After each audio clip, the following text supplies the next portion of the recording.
आइए तो अगली हम बात करते हैं 10th बोर्ड एग्ज़ाम 2022 की। जो 12th वाले बालक थे उनके आज से एग्ज़ाम स्टार्ट हुए और जिनके जैसे 12th में बहुत सारे विषय है, कुछ विषय बाकी रह गई है या कुछ के जैसे 8 से 8 10 दिन 15 दिन बाद एग्ज़ाम शुरू होंगे, तो वो 12th वाले बच्चे भी इस वाले पॉइंटों को फ़ॉलो करेगा। क्यों? क्योंकि कई सारे बच्चों के अभी एग्ज़ाम स्टार्ट नहीं हुए, तो ऐसे समय में ये 7-8 दिन जो 10 दिन है, इनमें पढ़ाई उनको भी करते रहना है और सारी विषय लेकर साथ में चलना पड़ेगा, जिसके लिए मैंने कुछ पॉइंट आपको दर्शाए और खासकर 10 बोर्ड एग्ज़ाम के बच्चों को तो इसको देखना है क्योंकि उनके पास बहुत ही कम समय रहा। इस time to show yourself. 9 दिन शेष तैयारी के, यानी आपके पास सिर्फ 9 दिन रहे। कितने दिन? 9 दिन शेष आपके पास रहे। तो ऐसे में आप तैयारी को अच्छे से करेंगे। आपके पास 9 दिन रहे तैयारी के, शेष तैयारी के आपके पास 9 दिन है। उन 9 दिनों में आपको बहुत ज़्यादा कुछ करना पड़ेगा और इसी के आधार पे आप नंबर ले सकेंगे। तो आइए अपन पहला पॉइंट देखते हैं। प्रतिदिन प्रति विषय को पढ़ना है, सभी विषयों को समय देवे। यानी प्रतिदिन प्रति विषय को पढ़ना है और सभी विषयों को समय देवे। कैसे? कि जैसे आपने 6 विषय अपने कूले 10वीं वालों के, तो इन 10वीं वालों को 6 विषय को एक साथ में नहीं पढ़कर, मतलब एक दिन में 6 विषय को आपको समय देना है। जैसे आप ये स्ट्रेटजी फॉलो कर सकते हैं कि अपन जो विषय है, जैसे हिंदी हो गई, विज्ञान हो गया, गणित हो गया, ये चीज़ें आप सुबह या दिन में इनको देख सकते हैं। दिन में खासकर गणित और हिंदी को अपने को देखना है। सुबह आप चाहो तो विज्ञान देख सकते हो और संस्कृत देख सकते हो। इसके अलावा आप रात में जब शांत माहौल हो तब आप सामाजिक देख सकते हो, अंग्रेजी देख सकते हो। क्यों देख सकते हो? कि ये चीज़ें जो है समझ कर और इनमें ज़्यादा याद करने का रहता है। इसलिए इन इन विषयों को आपको रात को पढ़ना है और यह आपके हिसाब से शेड्यूल बना के, यानी आपका जो भी शेड्यूल है 6 घंटे 7 घंटे का दिन में, वो आपको कितना भी समय मिल रहा है, आपको 6 विषय साथ में लेकर चलनी है। ऐसा नहीं कि एक दिन एक ही विषय पढ़ेंगे, इससे बाद में एग्जाम में बहुत ज़्यादा असर आपको दिखाई देगा। दूसरा पॉइंट है अपना, सरल विषयों को कम समय व कठिन विषयों को ज़्यादा समय देवे। इस प्रकार से कि जैसे सरल विषय है, सरल विषय वैसे तो कोई होता नहीं, लेकिन जो पढ़ने वाला होता है उनके लिए सब सरल होता है और जो नहीं पढ़ने वाला होता है उनके लिए सब कठिन विषय लगते हैं। सरल का तात्पर्य यहाँ के जिनमें जो रीडिंग करे और अपन को समझ में आ जाए, उन विषय को अपने को कम समय देना है। यानी अगर कम समय में अपना पूरा हो रहा है तो उसका जो आधा जो समय है वो जो कठिन विषय में, जिनमें आपको समझ में नहीं आता है या आप समझने का प्रयास करते हैं लेकिन आपको ज़्यादा समझ में नहीं आता, उन विषय में आपको समय उसका दे देना है।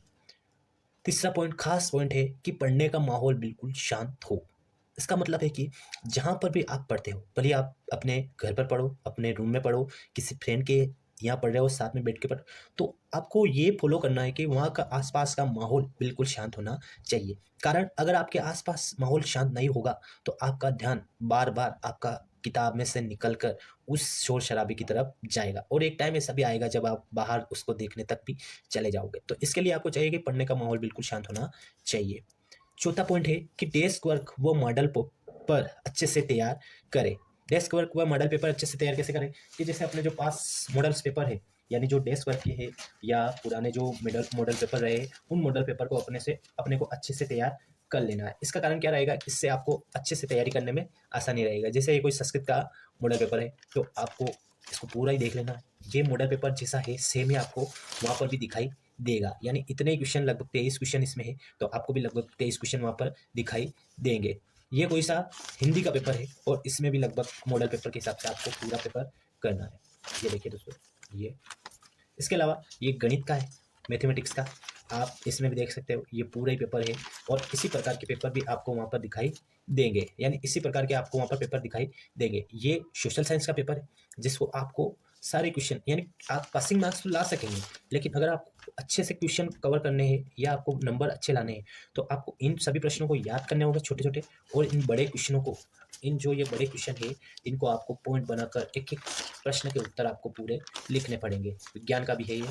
इस प्रकार से आपको इनकी डेस्क वर्क व मॉडल पेपर अच्छे से तैयार कर ले। पांचवा पॉइंट है पुराने प्रश्नों व पुराने प्रश्न पत्रों को भी देखें। जैसे कि पुराने जो प्रश्न जैसे 2018 में आया था, 17 में आया था, 19-20 में आया था, उन पेपरों या उन प्रश्नों को भी अवश्य देखिए।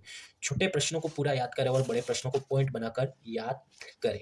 किस प्रकार से? जैसे कि छोटे प्रश्न होते हैं, जो छोटे प्रश्न जैसे अबसद वाले, ऑब्जेक्टिव टाइप, रिक्त स्थान और अति लघुत्रात्मक यानी 1 नंबर वाले क्वेश्चन, ये आपको बहुत ही ज़्यादा याद करके जाने। जितने भी क्वेश्चन है आपको याद करके इनको जाना पड़ेगा, तभी आप इनका नंबर ले सकेंगे। और बड़े प्रश्नों को तो आपको पॉइंट बनाकर, यानी छोटे प्रश्न सभी करेंगे लेकिन बड़े प्रश्न कोई नहीं करेगा तो आपको कोई भी कम लोग करेंगे। तो इसके लिए आपको चाहिए कि बड़े प्रश्नों पर ज़्यादा फोकस करना है, क्योंकि ये कॉपी भरने में इनका ही सहयोग रहता है। ये तो छोटे-छोटे क्वेश्चन आप एक-एक नंबर, एक-एक लाइन में उत्तर दे दोगे तो कॉपी फिल नहीं होगी, लेकिन आपको इनका भी मेन इनमें भार रहेगा। तो आपको दोनों ही प्रकार के क्वेश्चन पूरे करने हैं। इसके अलावा 7वां पॉइंट है, 8वां पॉइंट है अपना, परीक्षा के दिन प्रश्न उत्तर पुस्तिका यानी कॉपी में सभी प्रश्न करें, एक भी क्वेश्चन नहीं छोड़ना है। परीक्षा में छोटे प्रश्न सभी करने हैं, बड़े प्रश्न भी करने हैं, यानी एक भी प्रश्न अपने को नहीं छोड़ना। बहुत सारे बालक क्या करते हैं कि उनको क्वेश्चन नहीं आ रहा तो वो पूरा ही छोड़ देते और 22 क्वेश्चन में से 1 या 10 या 12 क्वेश्चन ही करते और अन्य प्रश्न छोड़ देते। ऐसे में एग्जामिनर आपको नंबर नहीं दे सकते। जो प्रश्न आपको नहीं आ रहे उनके भी आपको पॉइंट बनाकर कुछ ना कुछ, ऐसा तो है नहीं कि आपको बिना पढ़े लिखे में से ही आ गया, आपके सिलेबस में से आया, तो ऐसा तो हो ही नहीं सकता कि आपको उसके बारे में जरा सा भी याद नहीं। तो जरा सा भी अगर याद है तो आपको उसमें लिखना ही लिखना है, भले प्रश्न नंबर डालकर उसमें कुछ भी लिखना है तो एग्जामिनर आपको नंबर देगा। रात को 11-12 बजे तक पढ़ाई करें या सुबह जल्दी उठकर पढ़ाई कर सकते हैं। ये देखो स्टूडेंट्स, कोई ज़रूरी नहीं आप चाहो तो देर रात तक पढ़ सकते हो, या जो इसको मन हो रहा है वो सुबह जल्दी उठकर पढ़ाई कर सकता है। जिसको रात में जल्दी नींद आती है वो जल्दी सो सकता है, और जिसको सुबह जल्दी उठने में दिक्कत है वो रात को अच्छे से पढ़ाई कर सकता है। ज़्यादा नंबर के अध्यायों या यूनिट प्रश्नावलियों को ज़्यादा समय देना। जैसे आप जो ब्लूप्रिंट देखोगे, ब्लूप्रिंट में आपको दिखाई देगा कि कुछ पार्ट तो 8 नंबर, 10 नंबर, 7 नंबर के हैं, जबकि कुछ क्वेश्चन 3 नंबर के हैं, कुछ पार्ट जो है 3 नंबर के, 2 नंबर के, इस प्रकार से। तो आपको उन पार्टों या अध्यायों या प्रश्नावलियों को देखना है जो अधिक नंबर वाली है, क्योंकि उन्हीं से ज़्यादा प्रश्न बैठने की संभावना रहती है। 11वां और अंतिम बिंदु रहेगा कि प्रश्न पत्र का ब्लूप्रिंट जरूर देखें, जो डेस्क वर्क में भी होता है, गाइड में भी होता है। उस ब्लूप्रिंट को आपको अच्छे से देख कर ही जाना है, उसी के आधार पर प्रश्न को याद करने की कोशिश करनी है। तो ये कुछ पॉइंट्स थे 10वीं और 12वीं वालों के, जिसके द्वारा आप इन पॉइंट्स को फॉलो करके अपना तैयारी को मेंटेनेंस रख सकते हो तथा आगे बढ़ सकते हो, जिसके द्वारा आप 70 से 75% नंबर आराम से प्राप्त कर सकते हो। खासकर राइटिंग अच्छी जमानी है। परीक्षा में पेपर, प्रश्न पत्र में या कॉपी में एक भी क्वेश्चन छोड़ना नहीं है। राइटिंग साफ सुथरी लिखनी है। लाइनों के बीच जो क्वेश्चन है उन क्वेश्चन के एक एक क्वेश्चन के बीच में लाइनें छोड़नी है। डायग्राम को अच्छे से बनाना है।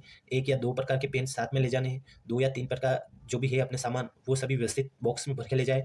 मांगने का वहाँ पर काम नहीं करे, इससे वहाँ पर क्लास भी डिस्टर्ब होती है और अपन भी डिस्टर्ब होते। तो आशा है कि आप इनको फॉलो करके, और मैंने अपने हिसाब से बताया है, आपको अन्य स्रोतों से भी अगर जानकारी मिले तो आप उनको फॉलो करके अपनी तैयारी को सुचारू रूप से चालू रख सकते हैं। Thank you everybody.